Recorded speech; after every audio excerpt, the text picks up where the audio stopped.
ያሬድ ከሚማርበት የመንግስት ትምህርት ቤት ለቆ ወደ ግል ትምህርት ቤት እንዲገባ አባቱ አስገደዱት። ያሬድ ግን ይህን ሀሳብ በፍጹም ሊቀበለው አልቻለም። ምክንያቱም እዛ ትምህርት ቤት ውስጥ ሁለ ነገሩ ስላለ ብዙ ትዝታዎችና እንዲሁም ደግሞ አለፍ ሲል ቤዛ እዛ ትምህርት ቤት ስላለች በፍጹም ትምህርት ቤቱን ለቆ ሌላ ትምህርት ቤት የተሻለ ትምህርት ቤት መግባት አይፈልግም። አባቱ ግን እስካሁን ድረስ ስለ ህይወት እንዲገባና እንድትማር ነበር እንጂ እስካሁን ደግሞ ብዙ ነገር ተምራል። ካሁን በኋላ ይበቃል። ወደ ግል ትምህርት ቤት እኔ ወደማስገባበት ትምህርት ቤት ሄደህ መማር አለብህ እና መኪናዬን ሰጥና ሹፌር ቀጥሬልህ እዛ እየተመላለስክ እንድትማር አደርጋለሁኝ ይሉታል። ያሬድ ደግሞ ምንም እንኳን ለሱ ጥሩ ነገር አስቦ ቢሆንም እሱ ግን እዛ ትምህርት ቤት ላይ ትልቅ የሚያስተሳስረው ነገር ስላለ ብዙ ትዝታዎችና የፍቅር ህይወቱ እዛ ትምህርት ቤት ውስጥ ስለሆነ በፍጹም ለቅቄ አልሄድም እያለ አባቱን ሲከራከረው ነበረ። አባቱም ደግሞ ለምንድን ነው እንደዚህ የምታደርገው ነው ወይስ ደግሞ እኔ የማስበው ነገር እንዳይሆን መቼም እውነት አይደለም ብለው ሲጠይቁት ምንድን ነው ጋሺ ምንድን ነው ያሰብከው ብለው ሲጠይቁት መቼም ሴት አፍቅራ አይደለም ለዛውም ደግሞ የመንግስት ትምህርት ቤት የምትማር ሴት አፍቅራ አይደለም አይደለ አሉት። ያሬድም ደግሞ በፍጹም እንደዛ እንዳልሆነና መቼም ቢሆን እንደዚህ እንደማያደርግ ነገራቸው። ከዚህ በፊት ምን እንደሆነ ሳስተምርህ የህይወት መርህ ምን ስነግርህ እንደነበር ታውቃለህ አይደለ አሉት። አዎ አባዬ አውቃለሁኝ ብሎ ሲላቸው ምንድን ነው ሲሉት ሴት ልጅ በፍጹም ማመን እንደሌለብኝና መቅረብ እንደሌለብኝ ብሎ ነገራቸው። አዎ ልጄ በፍጹም ሴት ልጅ ማመን የለብህም፣ ሴት ልጅ መቅረብ የለብህም ብለው ሲያስጠነቅቁት ነበር። እንግዲህ ያሬድ የሆነ ታሪክ በሴት የተጎዳበት አባቱ የሆነ በሴት ልጅ የተጎዳበት ታሪክ አለ። እሱም ደግሞ በእናቱ ምክንያት ነው። ስለ እናቱ ስታነሳበት ቤዛ በጣም ተረብሾ ነበር። የሆነ ነገር እናቱ እንደሆነች ግልጽ ነው። በዛም ምክንያት ነው እንግዲህ የያሬድ አባት ከሴት ጋር እንዲቀራረብ ያልፈቀዱለት። ያሬድ ግን በፍጹም ሊቀበለው አልቻለም። ምክንያቱም ቤዛን በጣም ስለሚያፈቅራት ማለት ነው። አሁን ላይ እዛ ግቢ ውስጥ ማውሪያና መተራረቻ የሆኑት ፌቨንና ቦቸራ ናቸው። ቦቸራ እንግዲህ ፌቨንን ልክ እንደ እህት ነው የቀረባት። ነገር ግን እነ ጀሪና እነ ቤቲ ባሉበት ወሬው ተናስቶ የሌላ ነገር እንዳላቸውና ፍቅር እንደጀመሩ አድርገው እያሶሩባቸው ነው።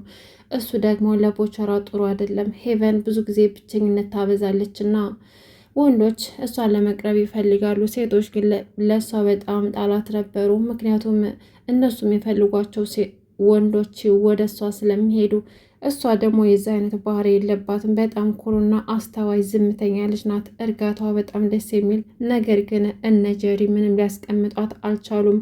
እንዲሁም ደግሞ ከቦቸራ ጋር የሆነ ነገር አላቸው። አዲስ ፍቅር ጀምረዋል። ጉንጩን ሳመችው እያሉ ስሟን እያጠፉት ይገኛሉ። እሷ ደግሞ ይሄ ነገር ምቾት አልሰጣትም።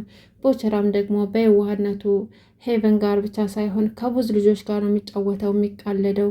እዛ ግቢ ውስጥ እሱን የማይወድ ሰው የለም። ምክንያቱም በጣም ድምቀት ስለሆነ መጫወት ስለሚወድ እነ ሀኒቾን እየሄደ እየሳማቸው እንዲሁም ደግሞ ከነቤዛ ጋር ከሁሉም ጋር ሲቃለድ ሲጫወት ነው የምናየው።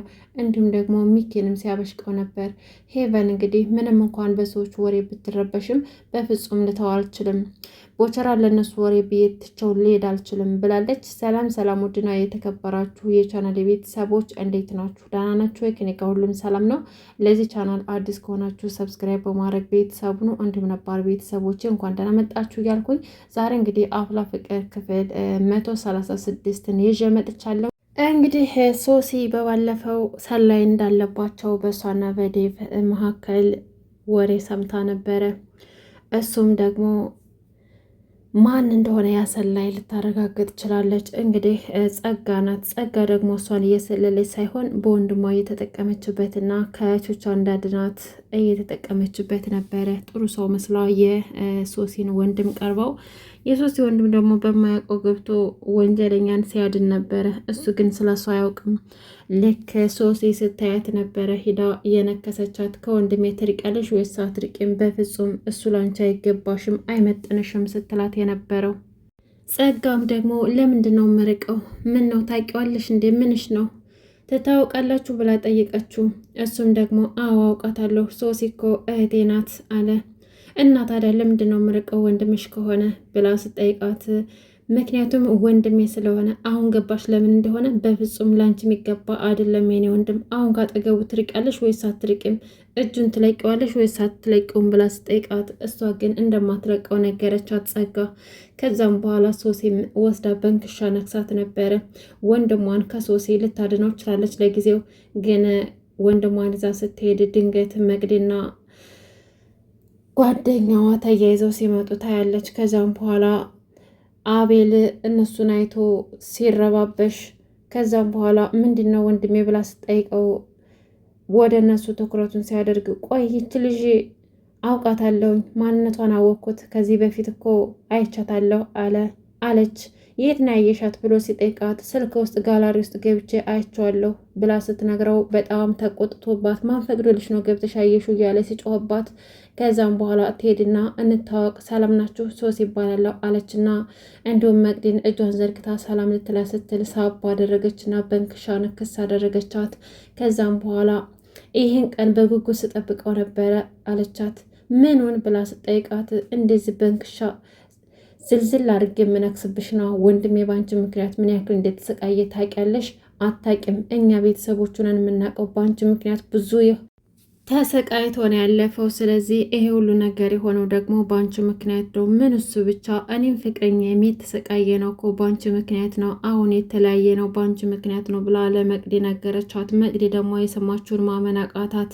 ከዛም በኋላ መቅዲ እንግዲህ በጣም ትልቅ ስህተት እንደሰራችና አቤልን እንደበደለችው ስለሰማት ብቻዬን መሆን ፈልጋለሁ ብላ እየሮጠች ትሄዳለች። ከዛም በኋላ ይሄኝ እስኪ ይሄ ሁሉ ነገር በእኔ ምክንያት ነው እያለች ለጓደኛዋ ነገረችው። እንዲሁም ደግሞ እስከ ዛሬ ድረስ ደግሞ የተፈጠረውን ነገር ለሱ አስረዳለሁ ብላ ብዙ አመታትን ጠብቃ ነበር። እሱ ግን ጆሮ ሰጥቶ ሊያዳምጣት አልቻለም ነበር። ከዛም በኋላ እንግዲህ መቅዲ የተፈጠረውን ነገር ሁሉ አንድ ባንድ ነገረችው። ጓደኛዋን በጣም አዘነ።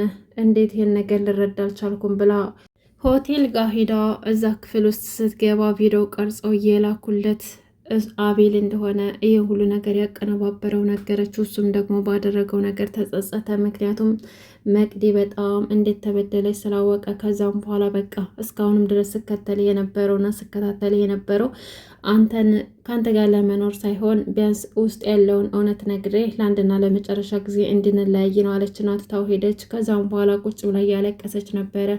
ቅዱሴ መጥቶ ከጎኗ ሆነ።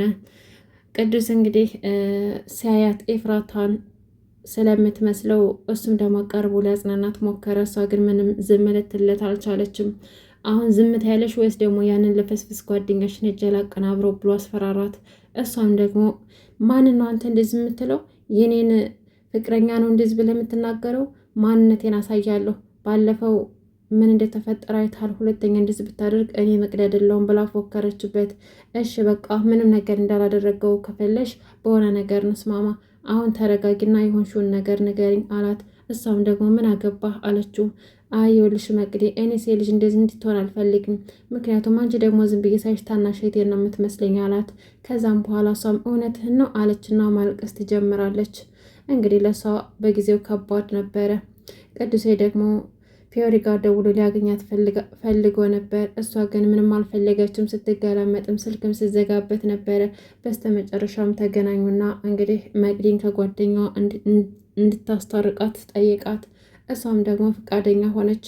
ምክንያቱም እየተፈጠረ ያለው ነገር ለነሱ በጣም ከባድ ነበረ።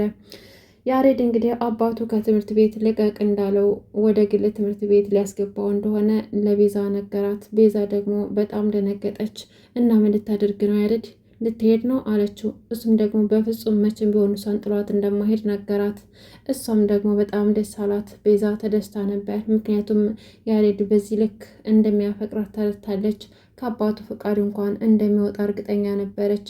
ነገር ግን እስከ መቼ ድረስ የሚለው ነገር ለእነሱ ጥያቄያቸው ነበረ።